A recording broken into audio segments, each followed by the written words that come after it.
Hey guys, tonight we sail into warm winds and darker truths because this isn't just any bedtime story. You're stepping aboard a weather-worn Spanish galleon, the ropes creaking sails bloated with the breath of the Caribbean. Moonlight flickers across waves that have seen centuries of betrayal, rum-soaked songs and blades that glinted just before a mutiny. You feel the salt tighten your skin, the damp planks under your bare feet. It smells like sweat rope and danger. Pirates, right? But not the Jack Sparrow kind. Not yet. These waters are far older and far stranger. The real pirates of the Caribbean didn't wear eyeliner, and their ships rarely looked pretty. Most didn't even have names you'd remember. You probably won't survive this, so before you get comfortable, take a moment to like the video and subscribe, but only if you genuinely enjoy what I do here. And hey, drop a comment with your city and what time you're listening. Midnight in Manila, 3 a.m. in Minneapolis. I always love to know. Now, dim the lights, maybe turn on a fan for that soft background hum, and let's ease into tonight's journey together. You begin in the late 1400s. Columbus has just stumbled into the Caribbean and declared everything he sees as new. The Spanish Empire is hungry for gold, land, and eternal power. And as they bulldoze through islands, enslave entire communities, and ship home heaps of treasure, a new kind of criminal starts sniffing around those who want a shortcut to riches. But here's the twist. The first pirates in these waters weren't calling themselves pirates. They were just survivors. Shipwrecked sailors, mutinous crews, desperate castaways living off sea turtles and coconut husks. Some had been left behind on purpose. Others had jumped ship to escape disease or an abusive captain. Most of them had nothing to lose, and they weren't romantic or heroic. If you bumped into one, he probably smelled like dead fish and had a rusty cutlass tied to his belt with a rope. Still, stories spread about Spanish ships so full of gold they barely stayed afloat. About sailors who'd gotten rich just by stabbing the right person and grabbing the right chest. And in these waters, word traveled fast, especially when nobody was paying taxes. By the early 1500s, the Caribbean was already turning into a chessboard. Spain, England, France, and the Netherlands were all playing badly and cheating constantly. They each claimed land that didn't belong to them and then tried to defend it with half-starved soldiers and confused priests. And as always, chaos breeds opportunity. The first true pirate attacks. They weren't even called pirate attacks. Spanish merchant ships kept disappearing and everyone pretended it was storms. Until one survived and whispered that a strange skiff flying no flag had rammed their hull and boarded them. No names, no mercy, and no paperwork. Historians still argue whether these early raiders were actually organized pirates or just angry fishermen with knives and grudges. Some say they were French privateers, hiding their identity. Others think they were former sailors abandoned by the crown. One even claims they were runaway slaves from Hispaniola banding together in secret. Whatever they were, they grew bolder. They learned to use the wind like a weapon, to hide in narrow coves, ambush treasure fleets, and vanish behind squalls. They weren't just stealing, they were rewriting the rules of power on the water. Every successful raid encouraged 10 more. And the more Spain denied the problem, the worse it got. You can imagine the terror. A Spanish ship groaning under the weight of gold crosses the Caribbean under a full moon. Somewhere in the blackness, sails rise. A ship silent and lean cuts toward them. No flag, no warning. The first cannon fires, and it's not from Spain. By the 1520s, the Spanish crown was furious and confused.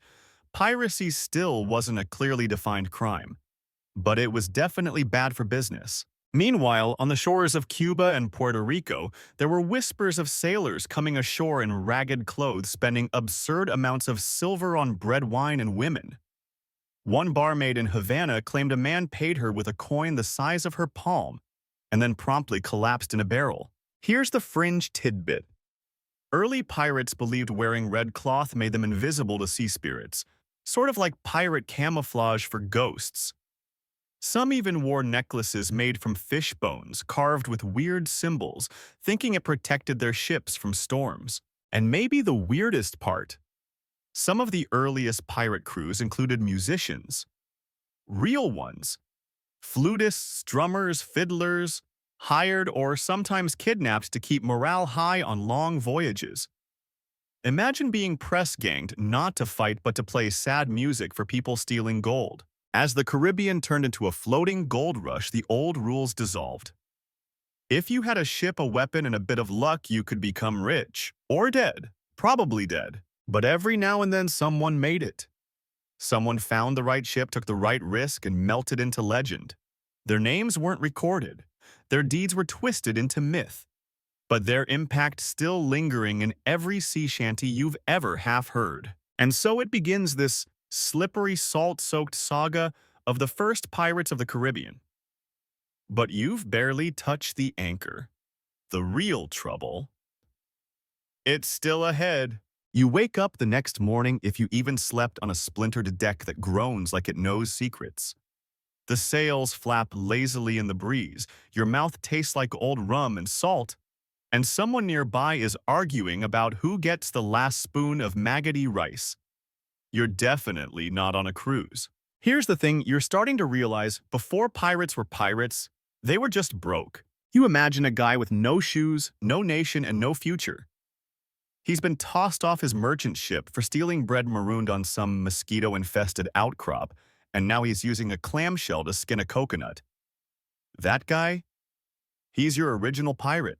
You don't get cool pirate legends without the uncool years that came first. It's the early 1500s, and the Caribbean is a mess of contradictions.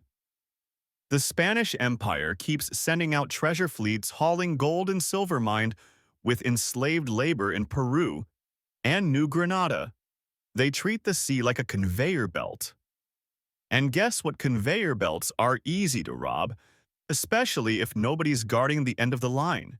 So these cast-offs, runaway sailors, angry ex-soldiers, and people who just really didn't feel like going back to Portugal start lurking near trade routes.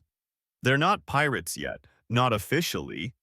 They call themselves aventureros or filibusters. Sounds romantic, right?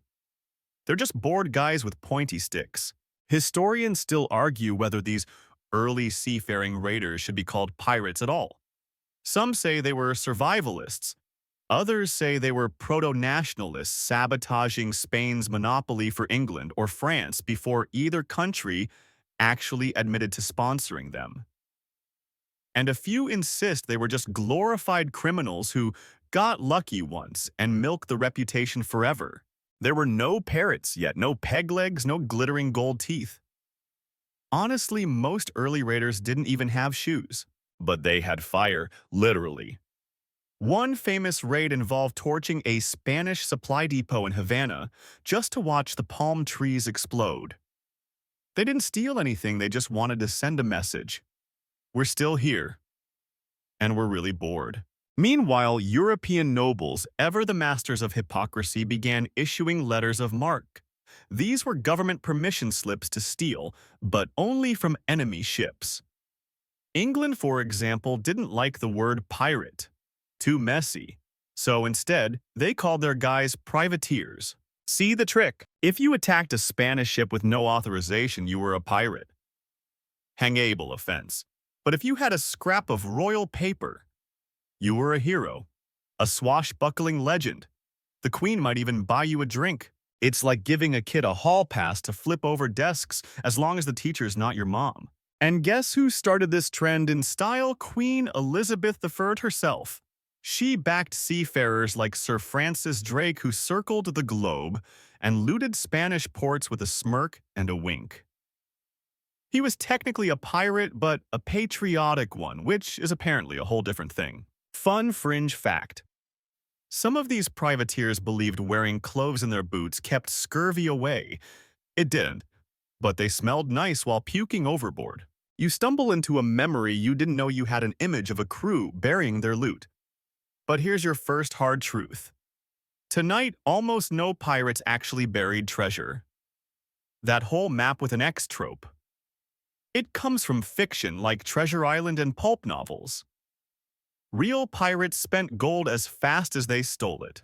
Because why hide treasure when you could trade it for wine women or a slightly better pair of socks? So what did early pirates really value? Salted meat, powder, a decent ship, a captain who didn't randomly beat people with a belaying pin. You know, essentials. Still, some legends did get their start here. One early account tells of a Dutch sailor turned pirate who always wore a silver earring shaped like a mermaid. He swore it protected him from drowning. He also swore in 6 languages and claimed he could talk to sharks. Probably just the rum. Then there were the infamous black spots, pieces of paper slipped onto bunks threatening death. Mostly these were just sailors warning each other to stay in line. But one case in 1549 mentions a captain who received one and vanished the next day. Coincidence? Or just someone who owed too many people too much money? Here's the reality check. Life on the sea was boring, brutal, and short.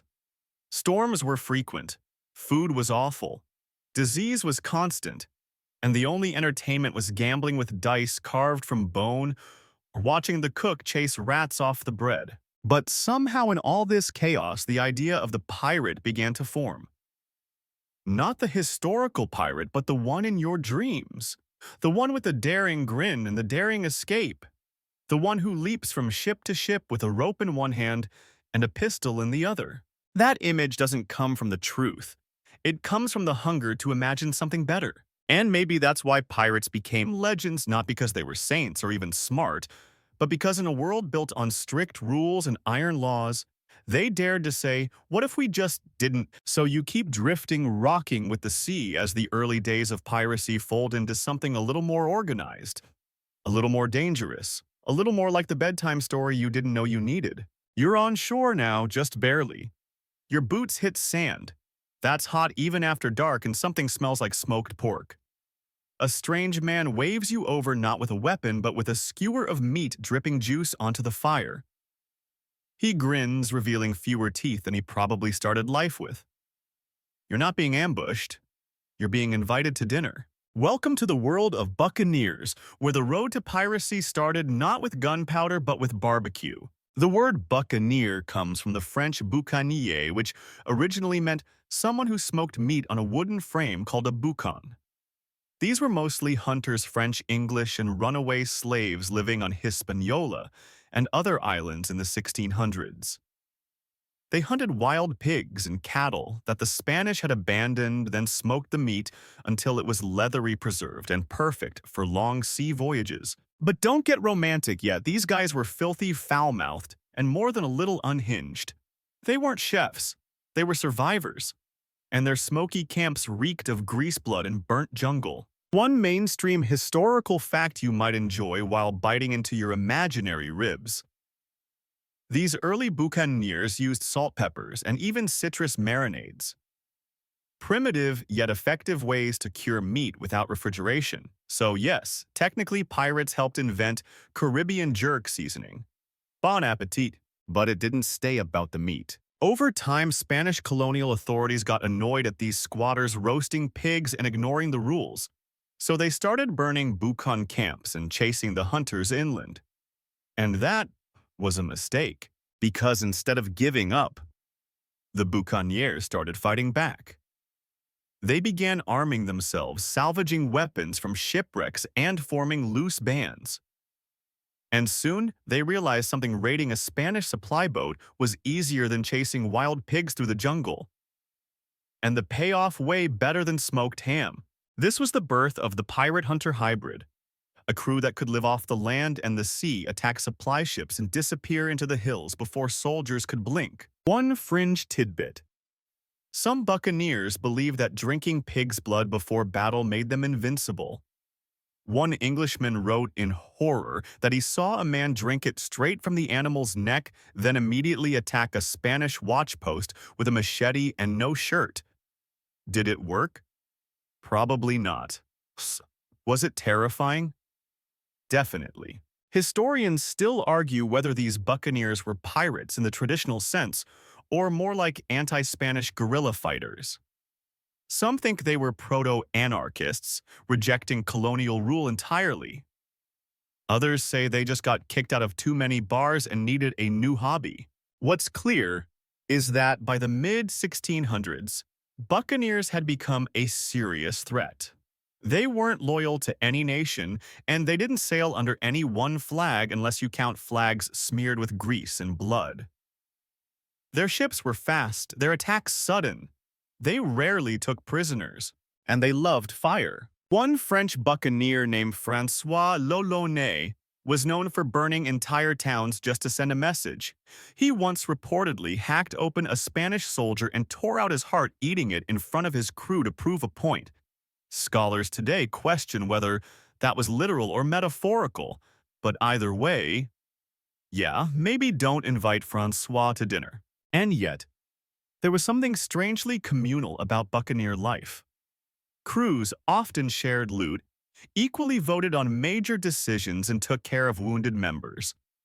Some called it pirate democracy. If you joined a buccaneer band, you got to share a say and maybe a chance to live longer than average, assuming you didn't cross the captain. You sit now by a fire surrounded by hardened men chewing dried meat and sharpening blades. The night hums with insects' laughter and the occasional cough. That sounds like it comes from deep inside a broken ribcage. You realize that these weren't just pirates in waiting, they were something wilder, and they had a kind of honor weirdly. If you betrayed a buccaneer crew, you didn't just die, you vanished. They'd burn your tent, scratch your name into a rock, and spit every time someone mentioned it. Oh, and tattoos.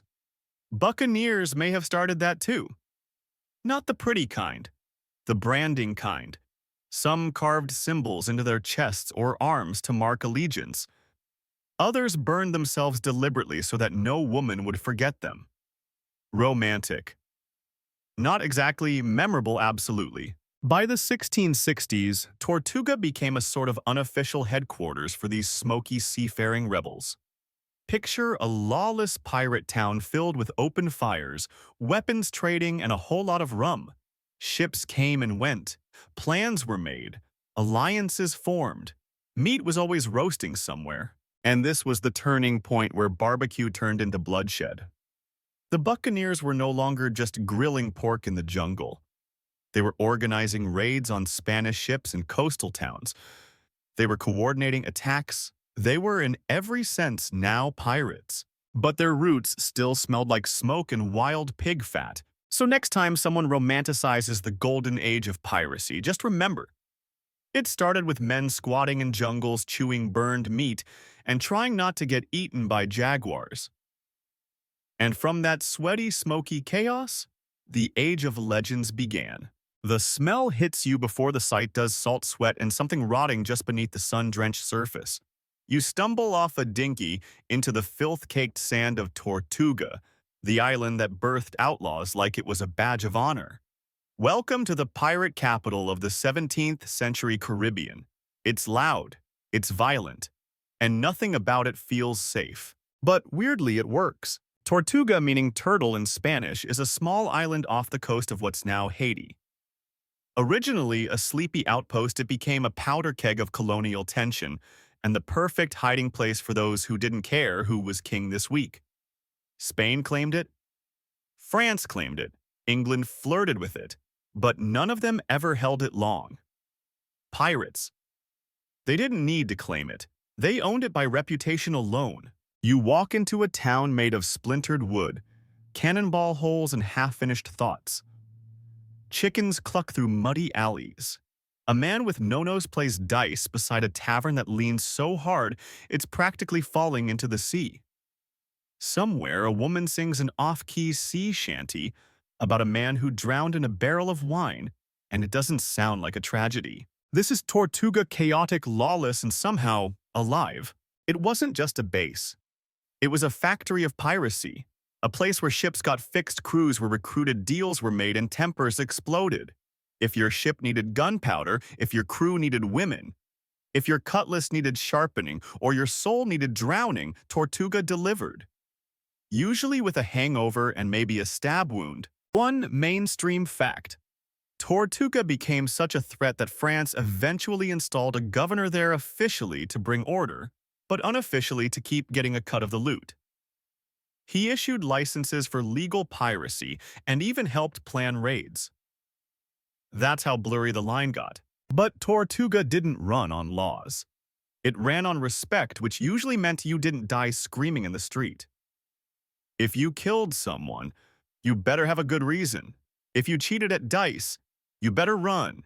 And if you stole from your own crew, you'd wake up nailed to the dock with a spoon in your mouth and a sign that read, "Thief." Fringe tidbit: Tortuga had pirate brothels where the women weren't just there for company. They also fenced stolen goods, passed along naval rumors, and sometimes served as lookouts.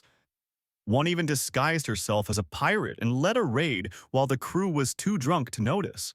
Historians still argue whether Tortuga was a failed colony or a successful pirate republic. Some say it was an accident of geography, too small to conquer, too strategic to ignore. Others believe it was intentionally allowed to exist by rival empires who saw it as a way to weaken Spain without starting a full-blown war. And then there's the architecture. Buildings in Tortuga weren't built for storms or beauty. They were built for speed. A tavern could go up in a day, burn down in a fight, and get rebuilt by morning. There were no blueprints, only barrels, nails, rum, and ambition. You wander through the night market, really just three drunk men with a barrel of molasses and a crate of parrots, when a knife fight breaks out over who gets the last chicken leg. No one stops it. A woman walks past balancing a keg on her shoulder like it's made of feathers. Somewhere, a priest is baptizing a goat for reasons you don't want to ask about. But it wasn't all madness. Tortuga had structure, just pirate style. Crews voted on captains. Ships held councils. Some groups even signed articles which listed rules, punishments, and loot shares. Stealing from a comrade might mean getting marooned. Cowardice in battle. That could cost you an ear. But follow the code, and you'd eat, drink, and die like a legend. And don't forget Tortuga's most ridiculous export stories. Tavern bards sang of ships that sailed into thunder and came back glowing, of mermaids with knives, of captains who never blinked and knew when you were lying. Some tales were true, most weren't. But no one cared. This was a place where myth thrived because reality was already unbelievable enough. You pause on a dock, where a ship is being loaded with powder barrels and several suspiciously heavy crates. The crew laughs like hyenas and drinks from bottles labeled only with skulls. One turns to you and says, "You in?" And honestly, what else do you have to lose? Because Tortuga didn't just launch pirate raids, it launched pirate dreams. The idea that a nobody with a blade and a bad attitude could stand against kings, steal from empires, and live by his own rules. That dream would spread. It would infect other ports, other crews, other coasts. But Tortuga was where it grew teeth. You're back at sea now, stretched across a sun-warmed deck, the sky so blue it almost hurts to look at. The sails are full, the crew is loud, and the captain is an Englishman with bad teeth and a love for quoting Shakespeare before boarding Spanish treasure ships. He's technically a criminal, but only if you ask Spain. To England. He's a hero. Welcome to the strange double life of state-sponsored piracy, where you can burn a town and still get a letter from the Queen saying, "Nice job, keep it up." This is the golden era of privateering where piracy got a makeover and a royal stamp of approval. You're riding with men like Sir Francis Drake, John Hawkins, and Henry Morgan, figures who were both loved and loathed depending on which side of the cannon you were standing. It's the 1570s, and the English crown is not so secretly obsessed with tearing down the Spanish Empire, but direct war.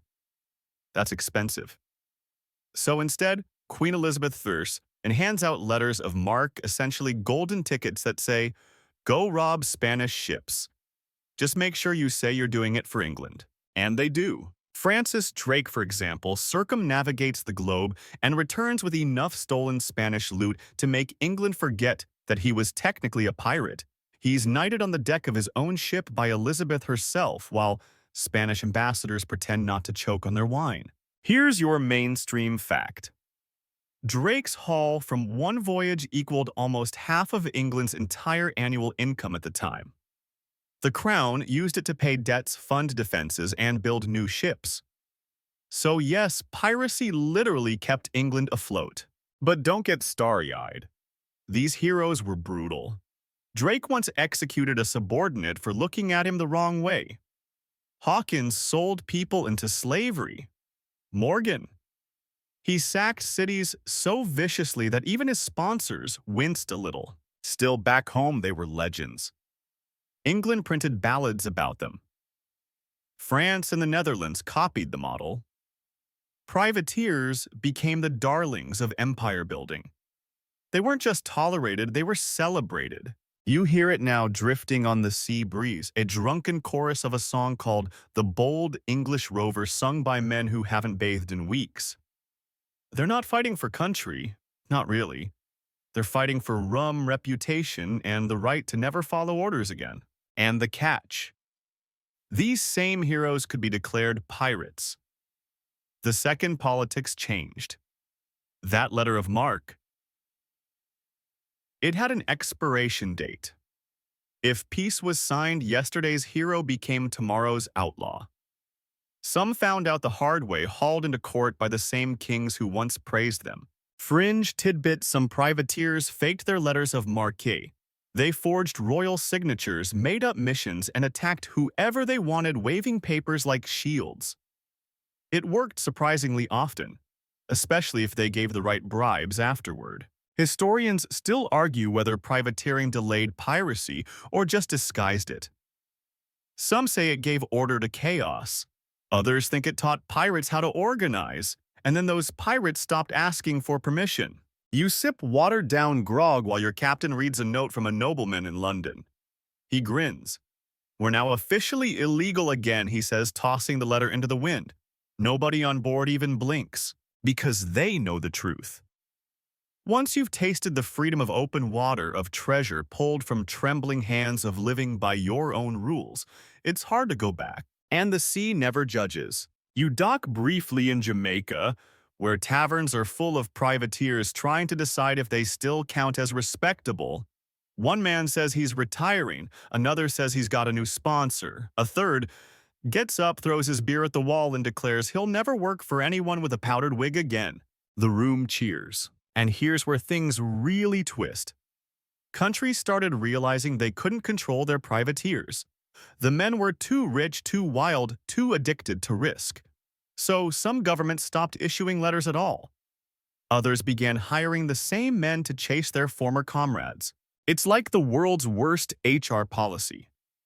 We fired you last year, but now we need you to stop the monster we helped you become. You look around this firelit pub surrounded by legends with hangovers and realize this is where piracy turns professional.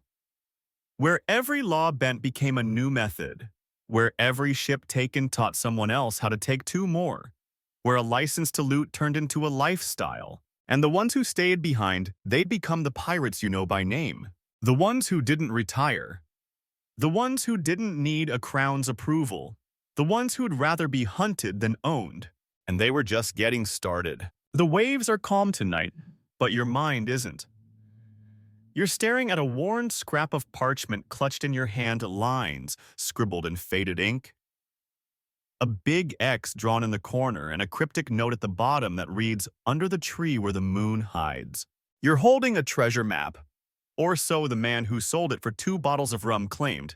But here's the twist: it's probably fake. For all the ink spilled across history and Hollywood about buried pirate treasure and mysterious maps, the truth is, almost none of it holds up. Most pirates didn't bury their treasure. They spent it. Quickly. Usually in the same port they docked in, often before the rum had even been unloaded. That iconic image of a pirate kneeling in the sand, shovel in one hand, chest of gold at his feet. Fiction. Romanticized by authors, balladeers, and yes, marketing departments. If anything, pirates were more likely to hide stolen goods in local coves temporarily, just long enough to avoid a patrol or bribe a governor. Your mainstream historical fact, only one documented case exists of a pirate deliberately burying treasure, Captain William Kidd. And even that's surrounded by myth. Kidd buried part of his loot on Gardiner's Island in New York, hoping to use it as leverage to prove his innocence. It didn't work. He was arrested and hanged anyway. So why the obsession with maps? Blame the 18th and 19th centuries. Authors like Robert Louis Stevenson lit a match with Treasure Island, a book that practically invented the X marks the spot trope. Suddenly, everyone wanted to believe that somewhere out there lay forgotten pirate gold just waiting for the right amateur explorer. Fringe tidbit in the 1700s. It became popular for con artists to create fake maps, complete with riddles, ancient-looking symbols, and fabricated backstories. Some even buried random junk like rusted swords or melted coins to prove their legitimacy. One map was so convincing that it launched an actual expedition, which found a dead goat and a bucket of coal. Historians still argue whether some of the more famous treasure legends like the Oak Island Mystery in Nova Scotia have pirate origins or were simply exaggerated by opportunists. Some believe fragments of truth exist hidden beneath layers of greed, imagination, and bad handwriting. Others think it's all nonsense. And still people dig. You drift through a memory that isn't yours. A crew lands on a forgotten key, tiny crescent-shaped, covered in mangroves. They carry crates ashore, eyes darting fingers, twitching on sword hilts. One man sets a stake, another begins to dig. They bury not gold, but documents, names, routes, ledgers, evidence. This was another kind of treasure proof of who betrayed whom. Proof that could topple men in palaces. The real buried treasure may have been secrets, not silver. But that doesn't fit on a t-shirt. You tuck the fake map into your coat pocket and step over a drunken sailor who swears he once saw a glowing chest under the water near St. Kitts. It opened itself, he says, and sang a song no man should hear. You nod politely and keep walking, because the sea holds its own truths. Some of them glitter, most just rot. And anyway, pirates didn't need maps. They had memories. They had oral codes passed down from captain to first mate, from cook to cabin boy.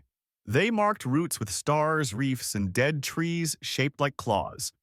Sometimes they'd carve a symbol into a rock, or leave behind a marker coin wedged into coral.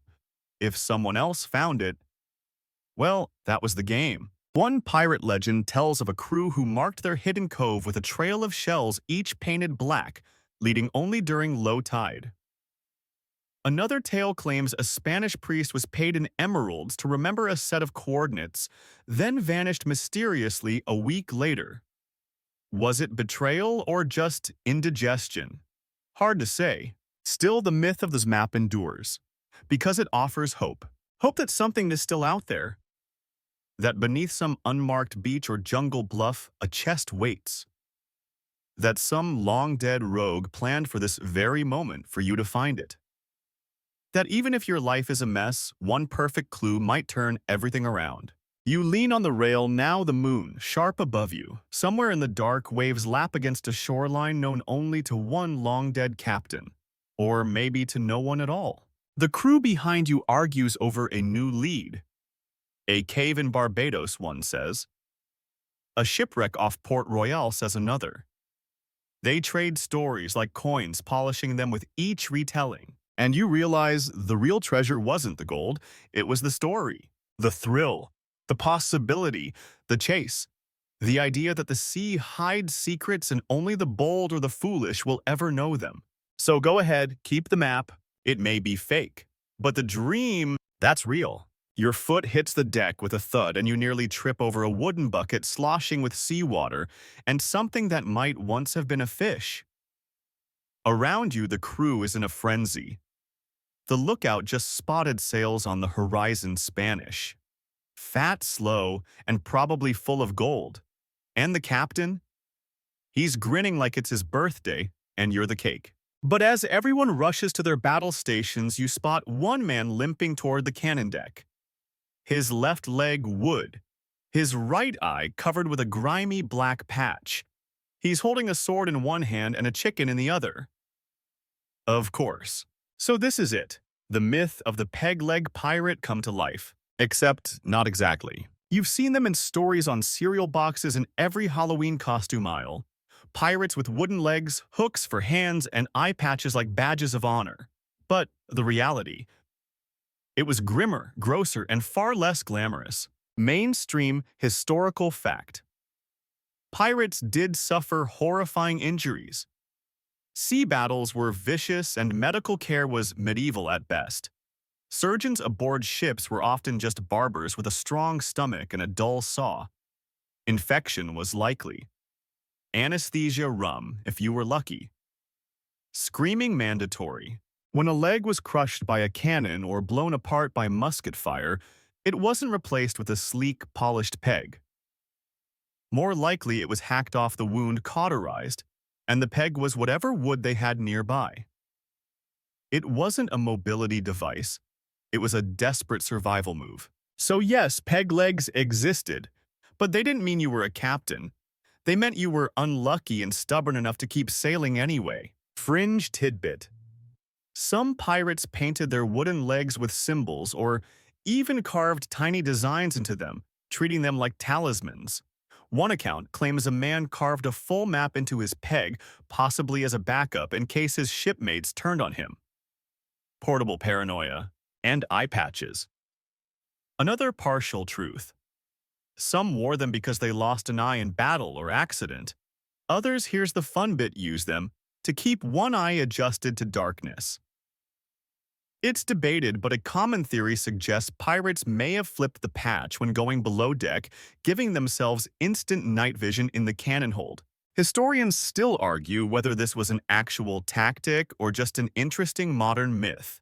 No confirmed logs mention it, but let's be honest, it's clever enough to feel true, and sometimes that's enough for pirate history. As for hooks, far rarer. Losing a hand at sea usually meant death from infection, but there were a few cases hard men who strapped knives or crude iron tools to their stumps. Functional barely. Intimidating absolutely. One man reportedly used his hook to gut fish and enemies, and somehow, these broken men patched pegged and pieced together earned fear and fame because they kept coming. A one-eyed pirate was seen as cursed, sure, but also chosen. A peg leg meant you survived something most wouldn't. These weren't wounds, they were credentials. But here's what they don't tell you. These injuries didn't make you a leader.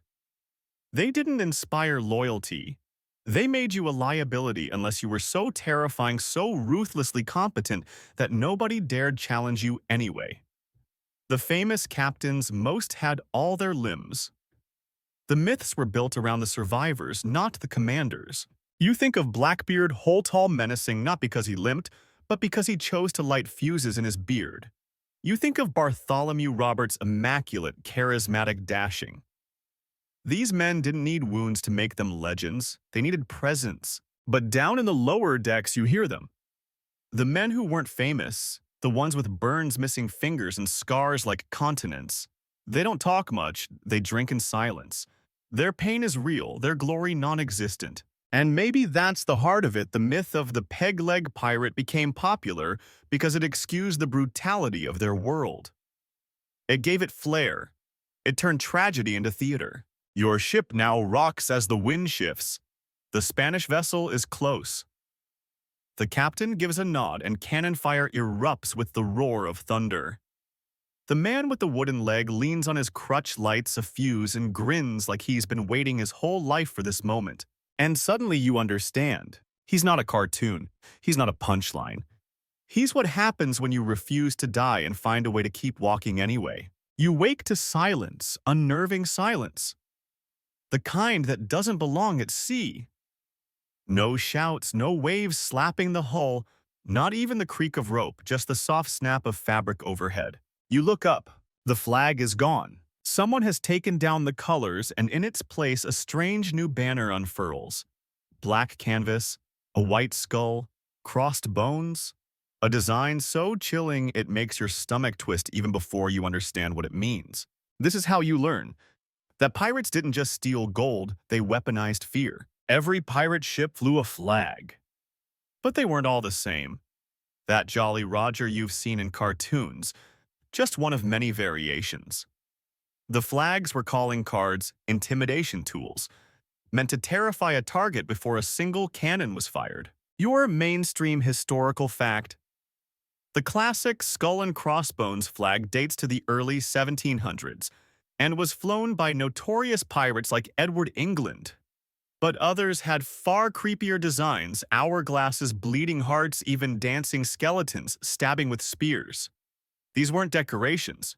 They were psychological warfare, and the color mattered too. A red flag called a bloody flag meant no quarter would be given. In other words, surrender now or die screaming. Black meant you might be spared if you were quick about it. Red. That was a promise. The kind you didn't want to test. One Captain Emmanuel Wynne reportedly flew a black flag with a skull and hourglass. The hourglass wasn't just for flair, it was a message: time is running out. Fringe tidbit. Some pirates sewed tiny bones, actual finger bones, into the hems of their flags, believing it gave the fabric death magic. One was said to have dipped his flag in pig's blood before every raid. Symbolic. Yes. Sanitary, not remotely. Historians still argue whether these flags were used consistently or only pulled out for big targets. Some records suggest pirates often pretended to be merchant ships until the last second, then raised the skull flag to cause panic and confusion. Others claim some crews never used flags at all, preferring the element of mystery. But when a pirate ship did raise its true colors, everything changed. Imagine being aboard a Spanish merchant vessel. You're 2 weeks from port. You've just finished a meal of weevil-filled hardtack. The cook is humming something off-key. Then on the horizon, a dot appears. A ship fast. Too fast. You squint. The flag rises. It's black. Your stomach drops. Because now it's not about fighting, it's about surviving. Do you surrender, hide, pray? Do you dump your cargo overboard to convince them you're not worth the trouble? The flag isn't just cloth. It's a threat, a story, a history of what's happened to others who didn't act fast enough. And here's the kicker. Pirate crews designed their own. Flags were personal. Some stitched them from stolen linens. Others painted them with tar and blood. A few hired local women in port towns to embroider something extra terrifying, like a skeleton playing a fiddle. Because nothing says doom like death playing you a song. You glance again at the one flapping above your ship now. It's black, of course, but the symbol, a white hourglass dripping sand into a heart with a dagger through it. You don't know whose design that was, but you know what it means. No mercy. And yet there's theater to it all. Pirates didn't want to fight. Battles meant damage. Wounded crew. Lost loot. The smarter move was fear. If your flag made a ship surrender without a shot fired, victory. So they made their flags scarier. Bolder. Hung them high.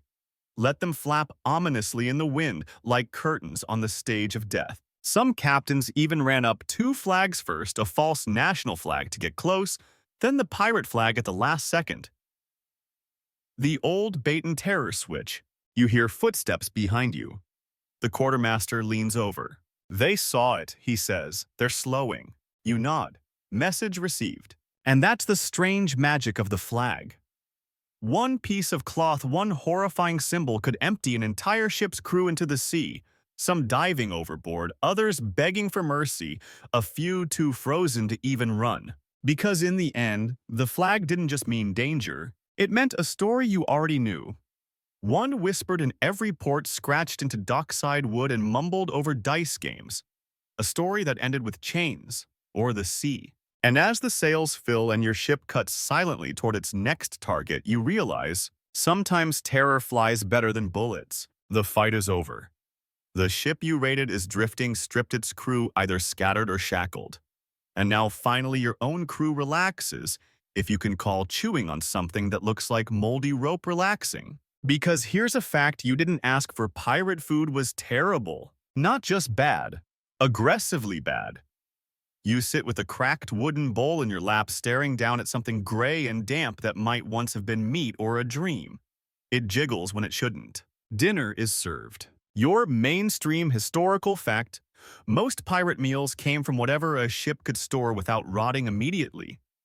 That meant salted beef, dried fish, hardtack, aka ship's biscuit, and barrels of preserved peas or beans. Sounds okay until you factor in tropical heat, damp hulls, and months without fresh supplies. You pick up a biscuit and tap it on the table. It clicks. Because hardtack wasn't food, it was a survival test. It could last years and often did. Unfortunately, it also played host to Weevil's little beetles that laid eggs inside the flour before baking. Fringe tidbit: pirates would often eat hardtack in the dark or dunk it in beer or soup first, not to soften it but to avoid seeing the bugs. Protein is protein, right? Now imagine eating this 3 times a day for weeks. Fresh fruit rare. Vegetables. Forget it. The result? Scurvy. A vitamin C deficiency that made your gums swell, your teeth fall out, and your wounds refuse to heal. Entire crews were wiped out by it. And yes, pirates eventually learned that citrus helped, but getting your hands on a lemon in the middle of the ocean wasn't easy. The lucky ones raided coastal towns with markets.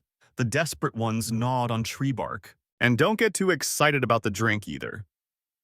Rum wasn't exactly high-end. It was usually watered down into grog, a mix of rum, water, sugar, and sometimes lime or spices if the crew was feeling fancy. Grog was meant to make bad water drinkable and to keep morale high. It worked, sort of. Historians still argue whether daily rum rations kept pirates sharp or slowly destroyed their livers. Probably both. Still, rum had other purposes too. It was used to clean wounds, numb pain, barter with locals, and start fights. Or end them, depending on how the bottle was swung. On some ships, there was even a drink code, a rule book for when, where, and how much the crew could consume. Break it, and you might end up tied to the mast, or worse, cut off from the next round. But what about special meals? Yes, pirates did celebrate. Victories meant feasts. Sometimes they roasted freshly caught fish or turtle. If they'd just taken a prize ship, they raided its pantry like kids in a candy store. Cheese wheels, barrels of wine, exotic spices, those moments were fleeting but glorious. One pirate tale even tells of a crew that found a French merchant ship carrying chocolate. They drank cocoa every night for a week, then tossed the rest overboard after a fist fight about who got the last mug. Because pirates, they didn't savor, they devoured. You look around the deck now. A man is gnawing on dried squid. Another stirs a pot of something that smells like regret. The cook, shirtless, tattooed, and missing an eyebrow, laughs as he dumps pepper into a stew like it's gunpowder. And dessert? You don't get dessert. You survive. But if you were really lucky, you might catch a break in port. In places like Port Royal or Nassau, pirates partied like tomorrow didn't exist. Fresh bread, roast chickens, tropical fruit beer, cold enough to surprise you. That's when they'd spend their stolen loot like madmen on Food Drink Company and everything in between. Fringe bonus.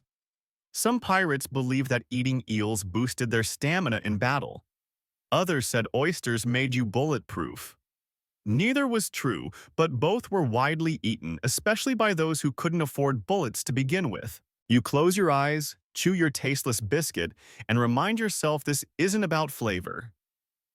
This is about fuel, enough to keep your arms swinging, your legs moving, your eyes sharp. Because out here, even a meal could kill you. Rotten meat, moldy bread, spoiled grog. And when there's no doctor on board, bad food turns into bad dreams. But that's life at sea. Brutal, bare bones, and somehow strangely unforgettable. The rain starts soft, just a mist across your cheeks, but you know it won't stay that way. Clouds are rolling in fast and bruised purple. The crew's already tying down ropes, reefing sails, and swearing at the sky like it owes them money. And right in the middle of it all, two women's sleeves rolled up boots planted, doing the work better than half the men around them. So much for the rule about no women on ships. Let's sink that myth right here. Women were pirates. And not just stowaways or cooks they fought, led, commanded. They bled like everyone else. They just had to work harder to prove it. Your mainstream historical fact: Anne Bonny and Mary Read are the most famous female pirates of the 18th century. Both sailed with Calico Jack Rackham. Both disguised themselves as men at first, and both ended up in the middle of some of the most legendary pirate fights ever recorded. When Rackham's crew was captured, Anne and Mary were reportedly the only ones who stood their ground guns blazing while the rest cowered in the hold. Fringe tidbit: Anne Bonny once told Rackham, "If you'd fought like a man, you wouldn't be hanged like a dog." Which, let's be honest, is stone-cold poetry. But Anne and Mary weren't alone. There was Qing Shi, a former Chinese prostitute who commanded a pirate fleet of hundreds of ships and tens of thousands of men. She laid down a code of conduct, crushed imperial navies, and retired peacefully, something few pirates of any gender managed to do. Historians still argue whether she was the most successful pirate of all time. And there was Grace O'Malley, the Irish sea queen who parlayed with Queen Elizabeth I, while still armed, still salty, and still refusing to bow. Grace led raids, controlled coastal waters, and made demands of the crown. She did it all in the 1500s, long before the so-called Golden Age even began. Back on your ship, the rain's gotten heavier. One of the women, tall, scarred, and grinning, hoists a barrel with one hand and points toward the storm with the other. That way, she says, like the lightning itself might listen to her. You've heard whispers. Some say women on board brought bad luck. Others said they were distractions or curses or signs that the voyage would end in death.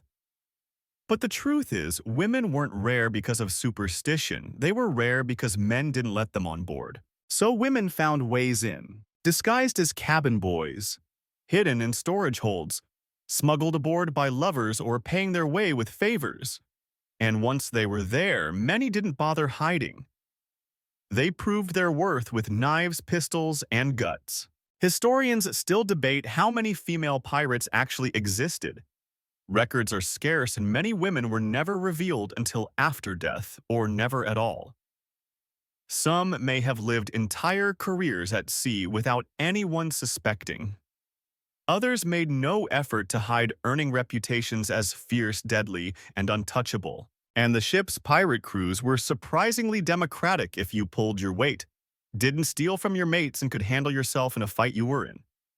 Gender didn't matter so much as grit, especially when cannonballs were flying. Of course, life for women pirates wasn't glamorous. It was the same mess of disease, injury, starvation, and betrayal as for the men. But they faced extra dangers, abuse, prejudice, and the constant threat of being used instead of respected. Still, some rose to the top. One tale tells of a woman known only as Red Kate, who reportedly killed a mutinous crew member with a fork. Another of a Spanish-born pirate queen who sailed under a false name and was so feared her ship was surrendered to before a shot was fired. Her symbol: a woman's hand holding a flame. And yes, many pirate women were lovers, partners, or wives to other pirates. But they weren't passengers. They fought alongside the men. And sometimes when the men died, they took command. You hear it in the laughter now, echoing through the wind, stories of women who refused to stay on land, who chose freedom over safety, who'd rather drown at sea than rot in a kitchen. Because the sea doesn't care who you are, only what you can survive. And tonight, as the storm hits full force and your ship cuts hard into the rising waves, one of the women on deck bellows a challenge to the wind. It doesn't matter what name she was born with. Out here, she's captain now. The storm has passed, barely. You're soaked, bruised, and you think your boots might actually be soup. But the ship's still afloat, and that's more than can be said for the barrel of potatoes now drifting off somewhere toward the Bahamas. The crew's gathering, now quiet, tense. Not for a fight this time, but something almost weirder, a meeting. A real one, with votes and rules. Because for all the lawlessness, all the blades and bravado, pirates actually had rules. Welcome to the Code. No, not a code. The Code, the pirate articles, guidelines written and agreed upon before the voyage began. Think of it as a workplace handbook if your co-workers were armed drunk and had names like One-Eyed Benny and Cannonball Pete. Your mainstream historical fact.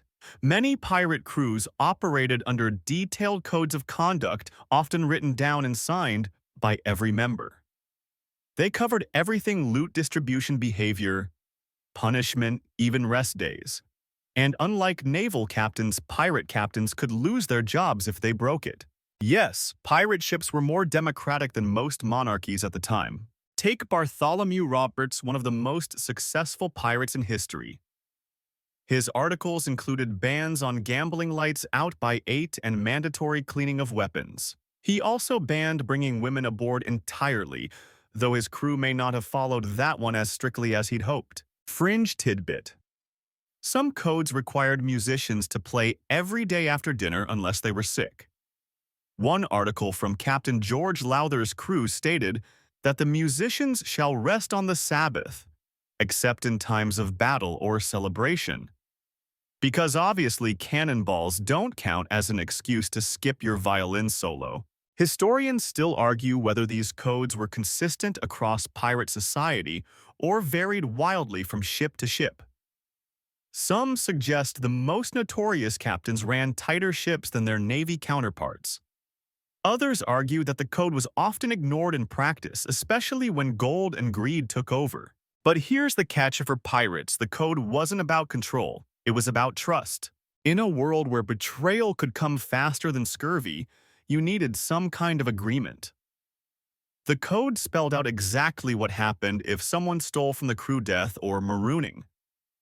If you were injured in battle, you got compensation: 100 pieces of 8 for a lost leg. 600 for an eye. Not bad for a system that ran mostly on rum and superstition.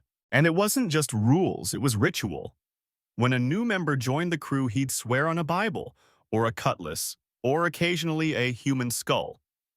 He'd sign the code or mark an X, then drink a toast with the rest. From that moment on, he was bound by pirate law. Break the code. You might be whipped, fined, keel-hauled, or worse, voted off the ship. Democracy never sounded so terrifying. One infamous punishment was sweating. The guilty party would be forced to dance while the crew circled him, slashing at him with swords just close enough to draw blood. Add some drums and rum, and it was equal parts punishment and performance. But here's what really sets pirates apart from the rest of history's criminals. They believed in fairness. Most crews split loot equally, shares for each sailor, more for officers and bonuses for dangerous jobs like boarding parties or powder monkeys. Even the cook got something, though usually a bit less, unless the food was good. Then maybe more, maybe. And if a captain got too greedy or too cruel, the crew could vote him out, on the spot. No debate, no delay. Just a new election, usually involving shouting beer and at least one broken nose. You watch now as your own captain, grizzled sharp-eyed, reads aloud a clause about loot shares from a scrap of goatskin parchment. Someone snickers. Someone else throws a biscuit. But nobody interrupts. Because the code is the only reason this madness doesn't turn into a floating knife fight every day. Fringe bonus. Some pirate codes even had mental health clauses. No, really. Crews would grant leave or give easier tasks to members showing troubling signs or battle frights. Not out of kindness, but because an unstable sailor with a cannon fuse was bad for everyone. So while kings ruled by divine right and navies whipped sailors for blinking too loud, pirates built a world with checks, balances, and, dare we say, accountability. The sea might be chaos, but on a pirate ship, there were rules, and they were written in blood sweat, and occasionally very aggressive calligraphy. The sun is high, the sails are full, and the ocean sparkles like it forgot how cruel it can be. You're watching a Spanish galleon shrink into the distance, charred, empty, and trailing smoke across the horizon. the crew's buzzing pockets heavier than yesterday. You'd think the mood would be cheerful, but it's not. Something's off.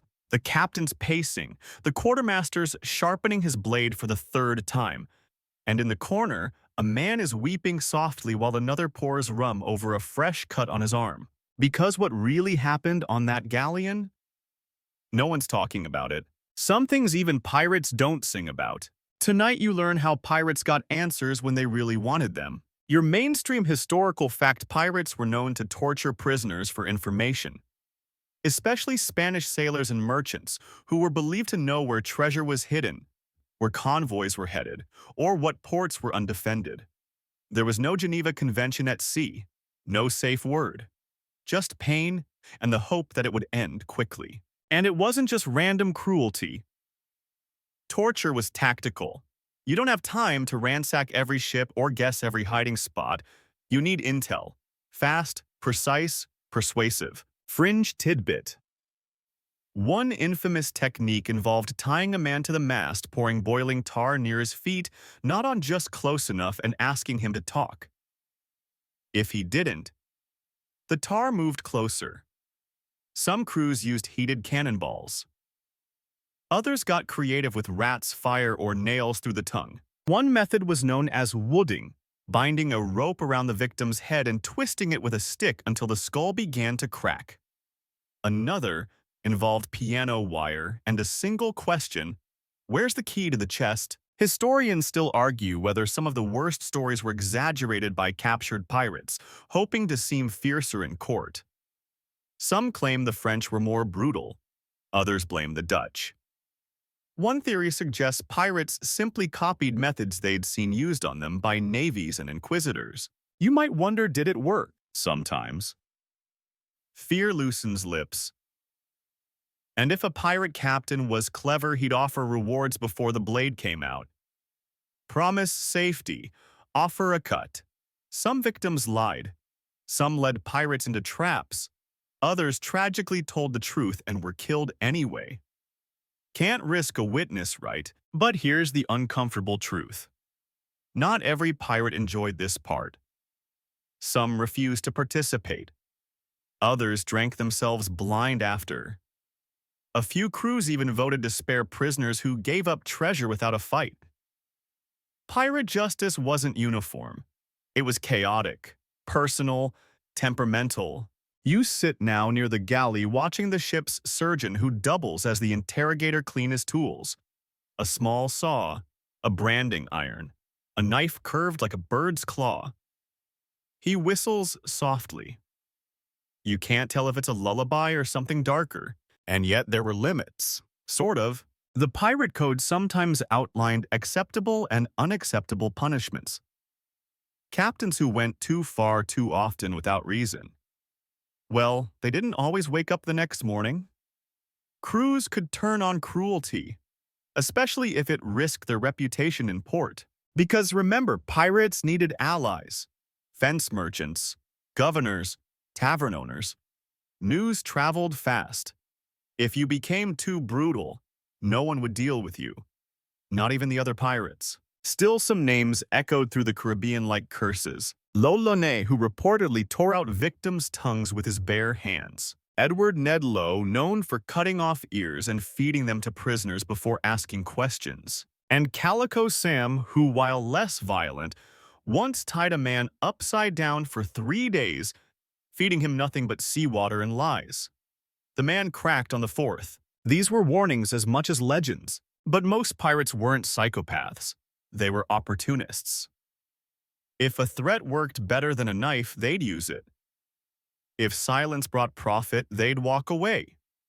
And if they had to hurt someone, they usually didn't make it last longer than necessary. You think back to this galleon, to the captain who wouldn't talk, to the sudden fire below deck, to the explosion that ended it all.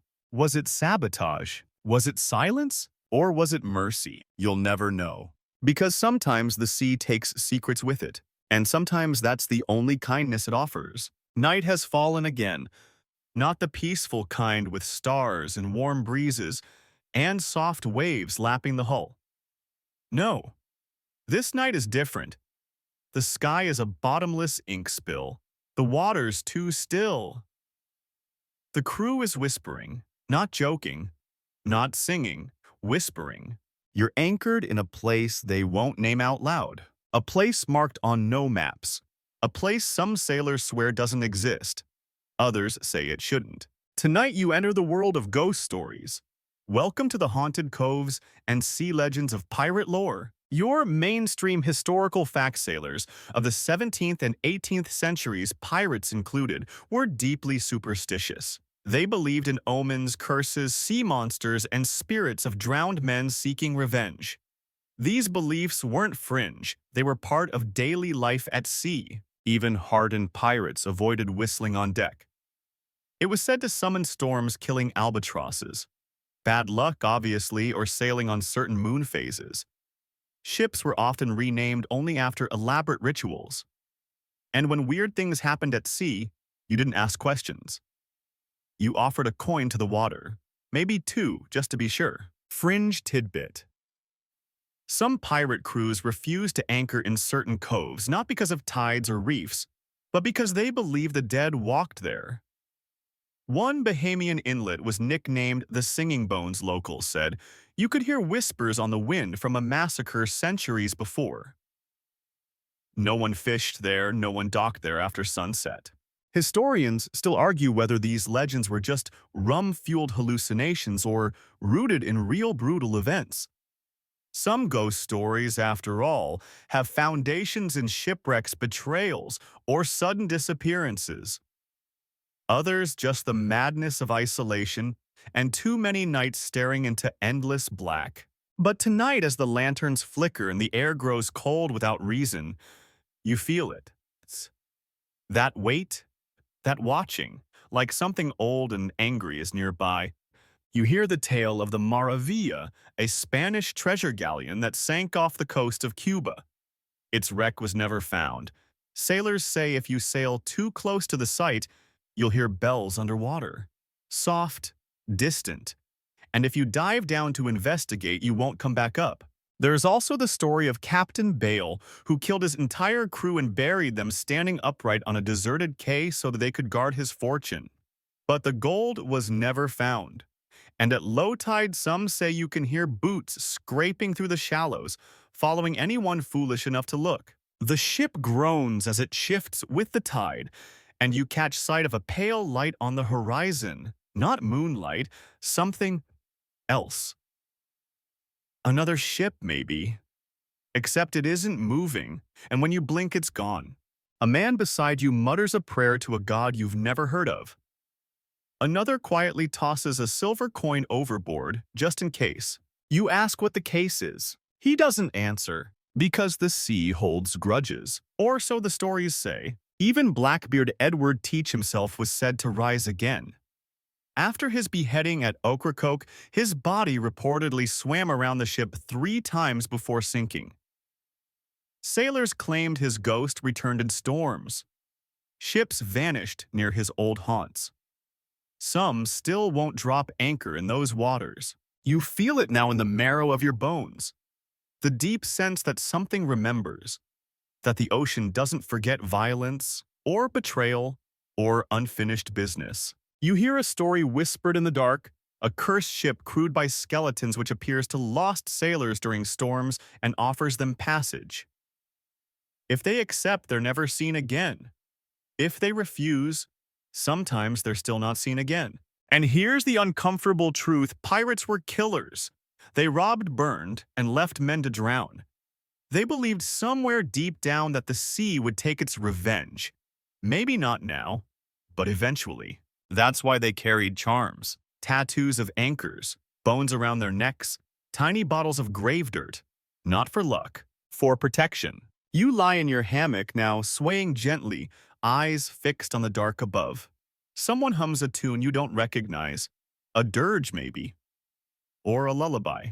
Below deck, you hear the soft creak of footsteps on wood that shouldn't creak. And you wonder, what's more terrifying, dying at sea or being the one who doesn't? The air feels different today.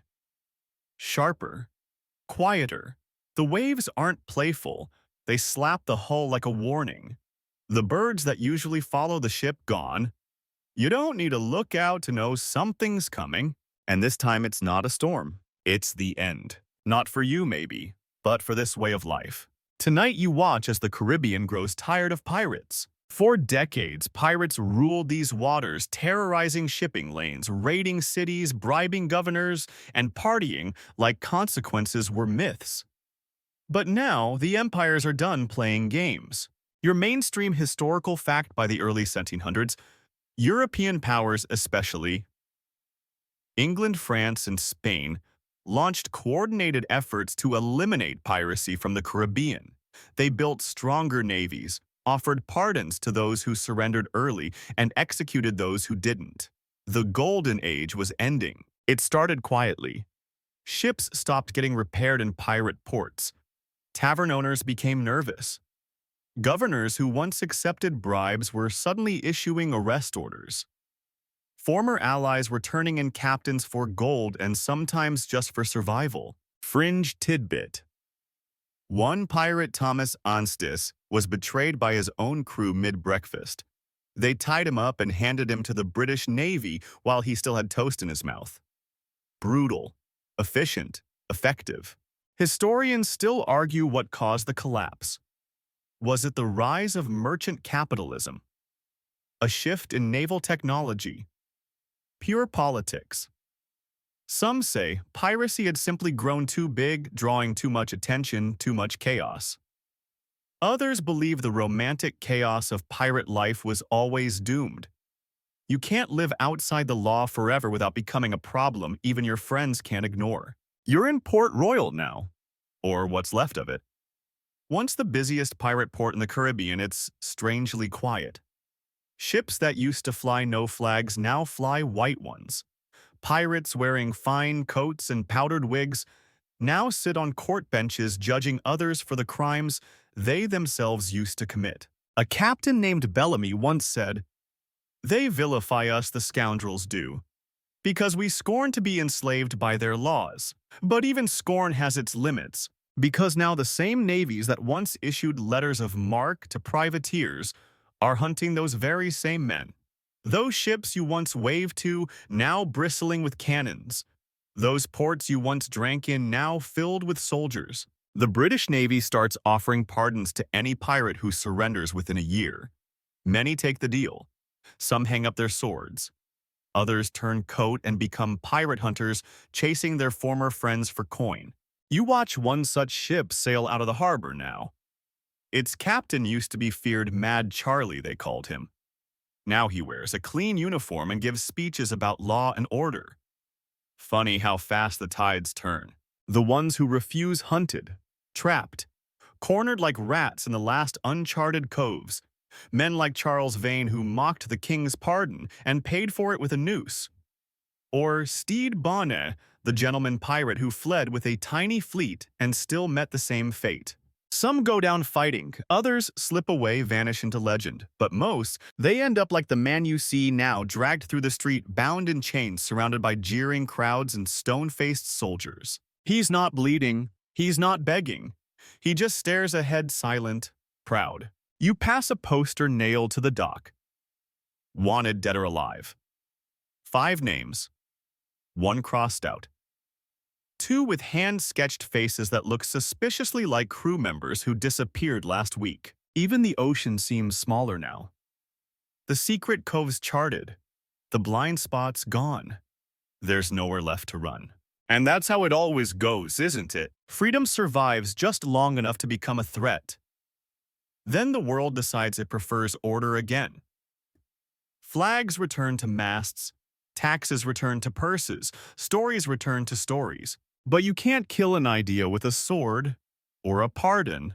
And as your ship pulls away from the shore one last time, you wonder, did the pirates lose? Or did they simply fade, waiting to rise again when the world needs a reminder? A reminder that once for a moment men lived by their own rules and answered to no one but the sea. The rope creaks. You're standing at the edge of a crowd now, boots sinking into the damp earth beneath the gallows. Port Royal is quiet, too quiet. The same harbor that once roared with cannon blasts and drunken songs now murmurs like a funeral procession. And in the center of it all, a man with a noose around his neck. He doesn't flinch, doesn't blink. He stares out over the sea like he still belongs there. Maybe he does. This is how piracy ends. Not with a sword fight or a fireball or a final defiant shout, but with a slow pull of a rope and the silence that follows. Your mainstream historical fact public executions were a common fate for captured pirates during the decline of the Golden Age. Britain in particular made a show of it, hanging pirates at harbor towns where passing ships could see the bodies, sometimes coating them in tar and displaying them in metal cages as a warning. They called it gibbeting. Fringe tidbit.